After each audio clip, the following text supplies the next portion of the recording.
I'm Naomi.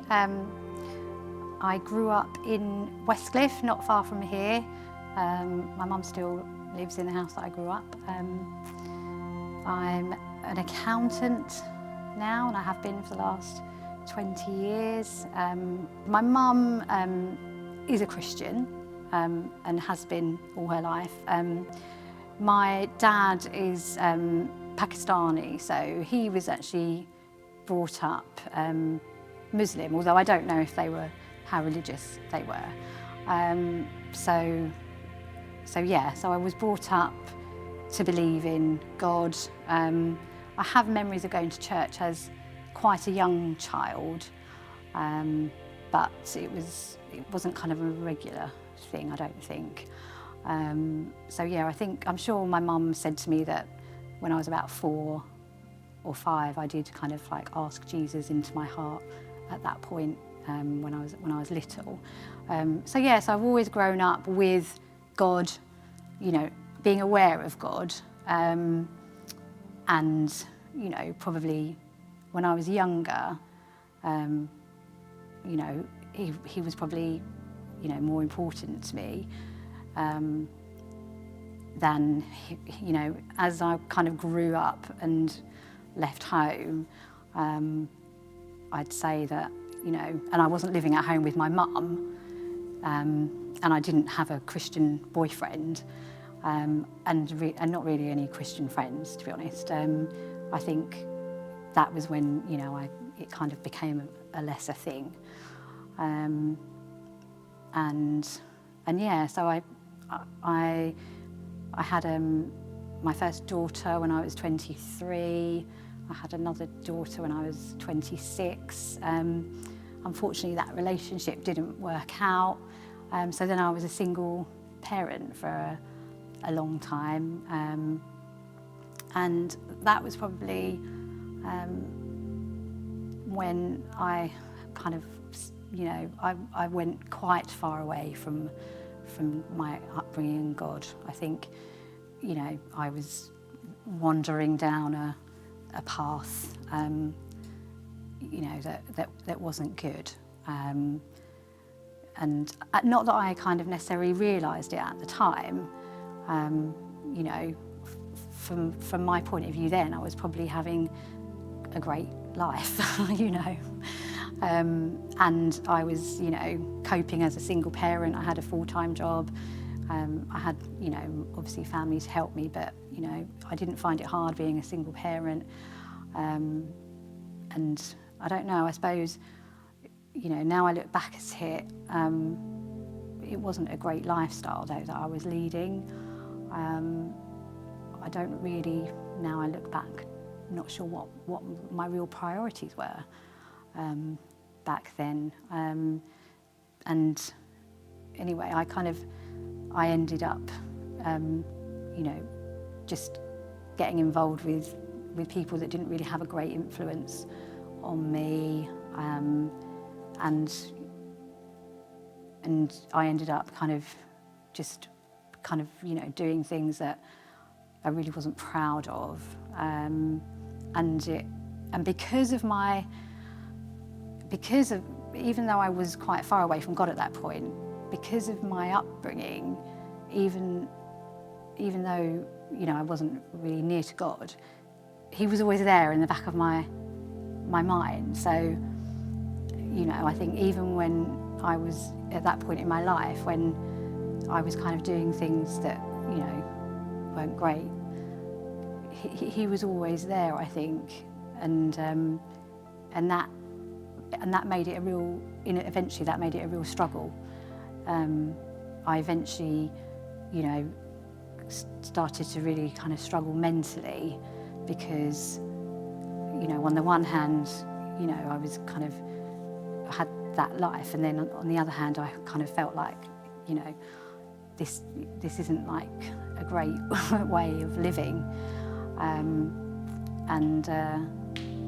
I think what that kind of resulted in was, it was the real anxiety that I ended up with. I had a lot of guilt about things that I'd done in that time of my life. And I can say, although I still believed in God, I didn't really know God. I didn't really, know what he was all about and what Jesus was all about. I kind of felt like that I'd gone away from God, and I'd kind of, done things that I wasn't proud of, and, that I was, that I was going to be punished in some way, and that I deserved to be punished as well, and then good things started happening for me, and that was, that was a little bit surprising, really. I remember when I was kind of going around looking at universities with my eldest daughter.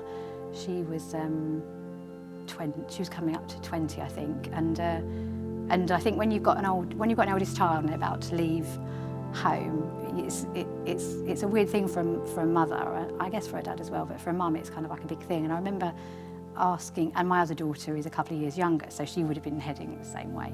And I remember kind of like asking a question, and at the time it was just kind of one of those questions that you ask. It's like, what am I going to do for the next 20 odd years now? Like that they're grown up.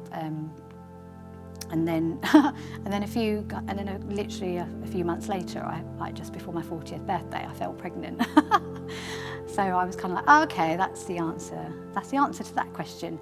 And it obviously wasn't planned, and it was a bit kind of like, oh, I'm 40 now. I've already had 2 children. Am I really going to be able to do this again? But it was a real blessing. And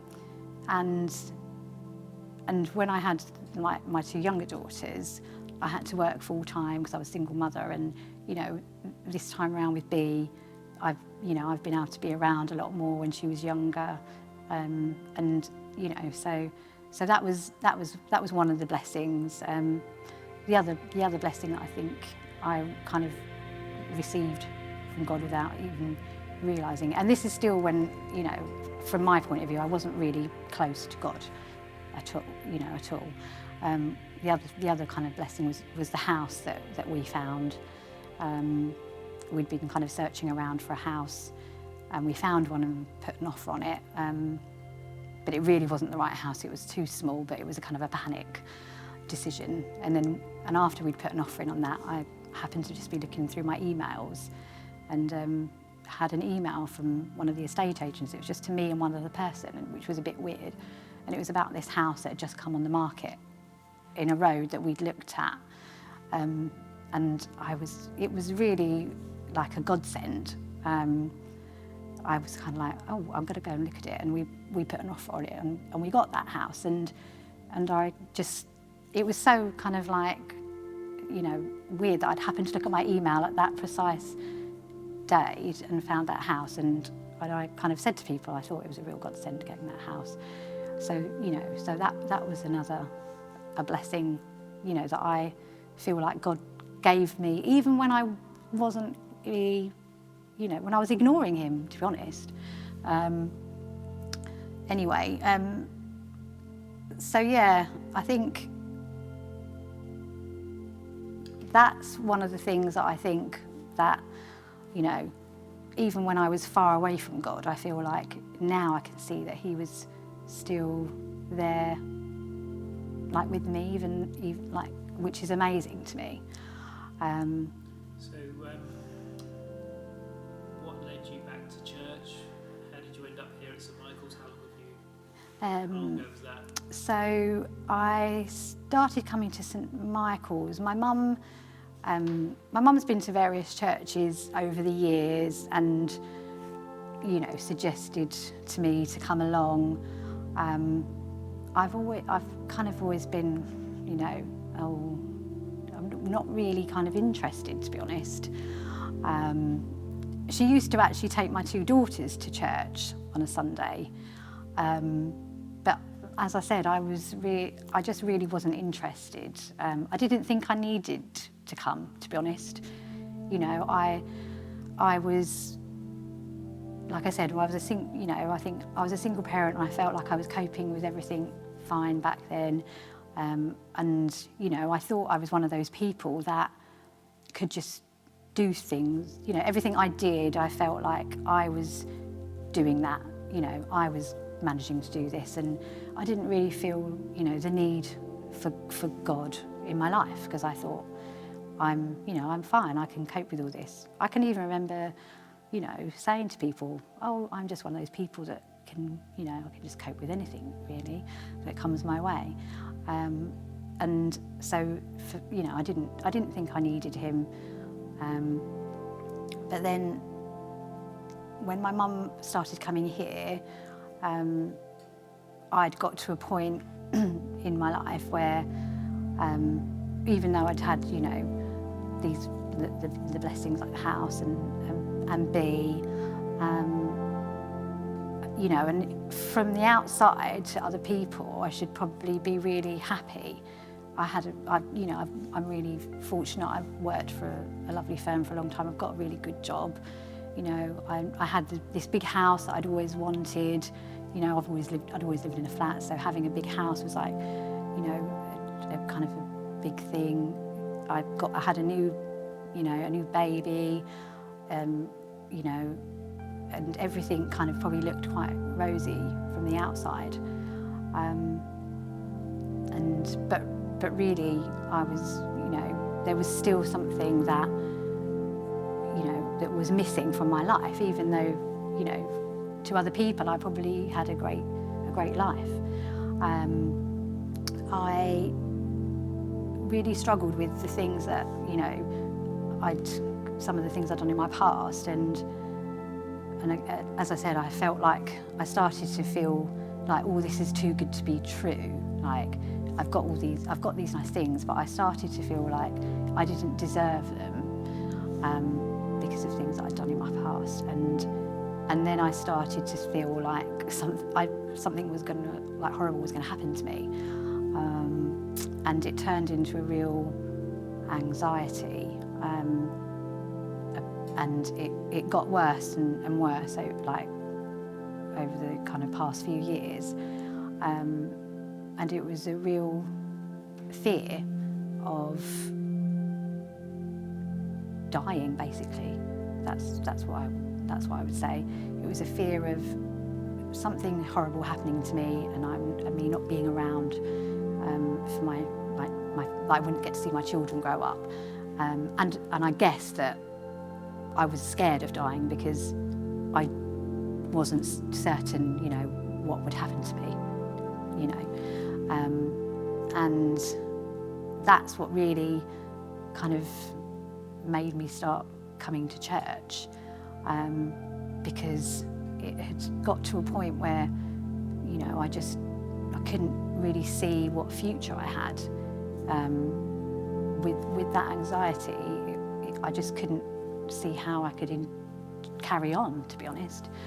And then I started coming to church, and I think the first time I came, my mum had brought B, and I just came to pick B up towards the end of the service, and I just kind of caught the end of it, and I just weirdly felt really emotional just being here, and I don't know what it was, kind of a strange feeling. It caught me off guard. So then I kind of, then I started coming more regularly, and I think the first few times I came, and when you kind of talk about repenting and forgiveness, I really cried a lot at church, because I feel like that was one of the things that I needed. I needed to know that I was forgiven. I think the cause of my anxiety was just that guilt that I'd been holding on to, and feeling so bad about, and not being able to do anything with it. you just kind of, you're just carrying it around with you, and then it starts eating you up. So when I started coming to church, coming here and hearing about, God and what Jesus, did for everybody, and actually feeling like I'm one of the people that Jesus came, and died for. It was, like I said, I just cried, because it was such a relief to me that I could take that guilt that had been causing that, that anxiety, and it was gone. And yeah, so I think that was the first part of my journey, I guess, being able to let go of my past. And then I suppose the second part of my journey was really getting rid of the anxiety that I had. 2020 is going to be, for a lot of people, a year that they would just like to scribble out. So many kind of challenges for people to deal with. And my 2020 started off very badly. I had a kind of crisis in my relationship, and it really did not start off great. So back in January, so this time last year, was really not a great time for me, and I think that was kind of the beginning, and then obviously the coronavirus kind of landed, and I was aware that my anxiety was kind of centred around my health, but on the day of the lockdown, like when Boris Johnson announced the lockdown, I had a really severe panic attack. I've never really had a panic attack before, but I had a real severe panic attack. I thought I was having a heart attack and was really terrified. I did actually properly call out to Jesus at that point, which I've never done before, but I didn't know what else to do. And thankfully I didn't kind of go down the route of calling an ambulance, which is often what people do when they're having a panic attack, because they think they are having a heart attack. Anyway, that kind of prompted me to think I really need to do something about my health anxiety, because I don't want to be I don't ever want to have a panic attack again. And I started looking into therapy. So I had an interview, a telephone interview with a therapist, and they actually diagnosed me with a health anxiety, and kind of put me forward to have one-on-one therapy sessions. And that was a relief, really, because I felt like I was doing, I felt hopeful that I would, really get rid of this health anxiety. I would say at this point I was still, although I'd been coming to church and found it really helpful, I would say that my relationship with God was still, it was just, I was coming to church on a Sunday, and it was probably limited to that. One thing I also did that day that I had the panic attack was I downloaded the Bible in 1 Year app. And I started, I think you might have mentioned it at church, and so I downloaded that, and that's when I started reading that every day. Anyway, with the therapy, I got kind of booked in, and I had one session with this very nice therapist, and we talked about all the reasons why I might have a health anxiety and things like that. what I hadn't kind of told her in that first therapy session is that I'd actually been to the clinic because I'd noticed something and they'd referred me to the breast clinic. So between my first and second therapy sessions, I actually got diagnosed with breast cancer. So when I had my second therapy session, it was kind of like, you know, I don't really know if therapy is going to be the route that you should go down. And I'd kind of, at that point, I'd been reading the Bible in one year app every day, and I'd kind of thought to myself, you know, I don't really know if therapy is the way to go anyway, because, you know, it's just talking about all the, you know, all those things in the past, and I want to, you know, I want to kind of leave that behind. So how did you feel when you heard the news about breast cancer? Well, when I was actually terrified at first. When I went to have the initial examination at the clinic, obviously because of the coronavirus, you had to go to these things on your own. I actually had a panic attack in the clinic whilst I was waiting.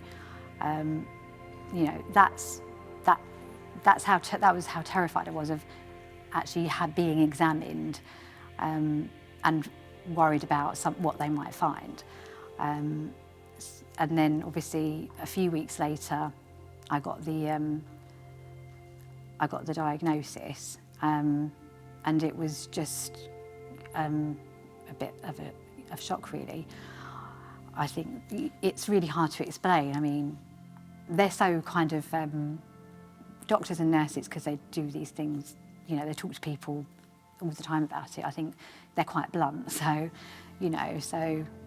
But the one good thing was that they were very positive about it, and that was kind of, you know, comforting. But still, it was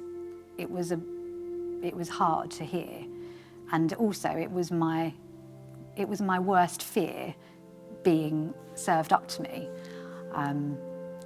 you know, and it was difficult to kind of to hear, even though the prognosis was good.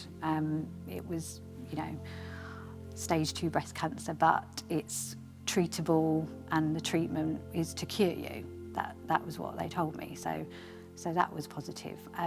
Even so, it was, you know, you have to have a mastectomy, and then chemotherapy, and then radiotherapy, and that to me seemed a huge mountain to have to climb and get over. And I think I got my diagnosis on maybe the Thursday, and then I think I told my parents on the Saturday, and I can remember saying to my parents, because that wasn't great, that's hard to have to tell your parents, but I can remember saying to my parents, it's fine, I'm hardcore, I can cope, I can do this, you know, I'm one of those people that, you know, can just cope with stuff, you know, and and then on the Sunday I came to church, and you gave a sermon about how it was about climbing up a mountain, and how Jesus will carry you up the mountain,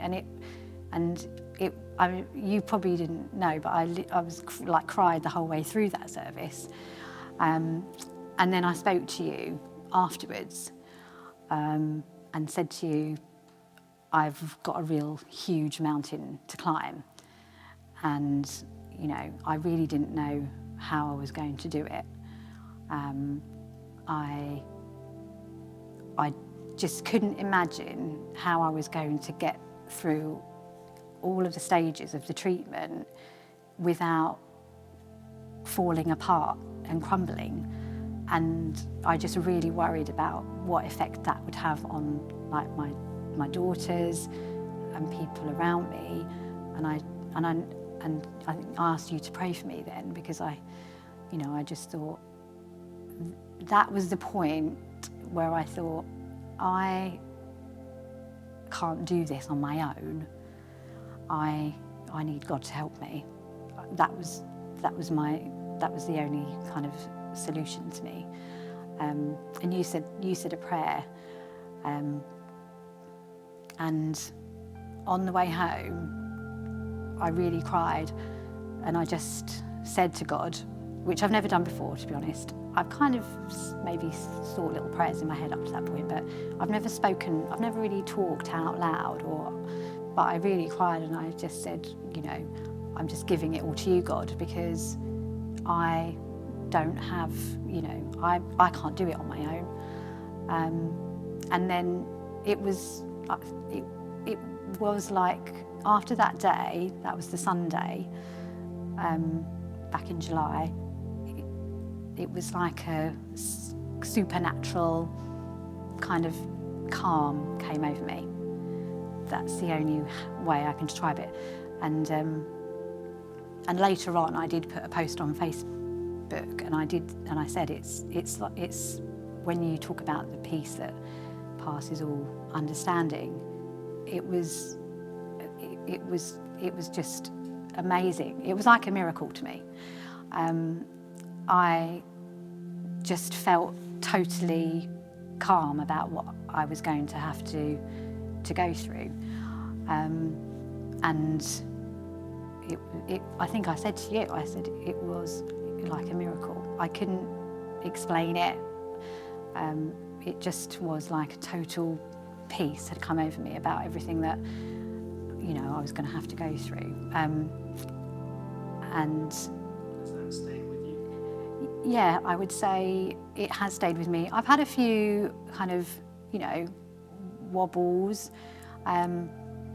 Initially, every time with my initial diagnosis, there were a few kind of, they keep giving you information. So every time that you get a bit more information, it's like you have to process it. But they gave me a book to read to B, and it's called Mummy's Lump, and I read it to her, and it's all about the journey and what treatment you have to go through, and then there's bits in it that I had to cross out, because one of the parts of the book says that Mummy's worried about this, and I literally had to go, and when I was reading it to her, I had to get a pen and cross it out, because I thought that I honestly don't feel worried. And I had obviously a few weeks before my surgery. I think I had got diagnosed in July, and then 6 weeks later I had to go into surgery. And on that day I had to, say goodbye to B and Neil at the car, and walk into the hospital on my own, and go in and wait to have surgery on my own. And the fact that I did that with no fear at all was amazing to me, considering that I'd had a panic attack in the clinic, however many weeks ago. I honestly, and obviously all this in the backdrop of the coronavirus as well. Even I guess having a diagnosis under normal circumstances is, not great, but with all everything going on with the coronavirus, it kind of, it would seem even worse. But yes, I was able to just, walk in without any fear of having the operation. And then I recovered really quickly as well from my operation. So that was another thing that, I was really thankful for. I didn't really even have any pain after my operation. They offered me kind of painkillers, but I often didn't even need them. And I totally put that that down to God. I feel like I feel like I haven't even gone through this, like, it's almost like he's been going through it for me in a weird way. Everyone I've kind of spoken to who, I've popped into work and they've said, oh, how are you, like, and I'm like, nothing that I've been through has been that bad, which sounds really strange to say, but I honestly feel like I haven't been doing it alone, and that's just made it so much easier. So how would you, that is truly amazing, Naomi, truly amazing, going from panic attacks to not fearing the operation, all that stuff, amazing. How would you describe your relationship with Jesus now?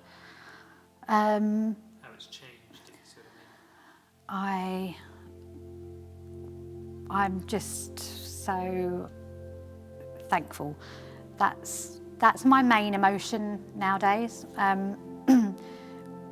I've gone from someone that lived feeling fear every day with my health anxiety, because it had got to that point, and not really, seeing a way out of it, to, someone who, with the things that I've been going through, like as I said, like with the operation, and then then they obviously told me that I had to have the chemotherapy.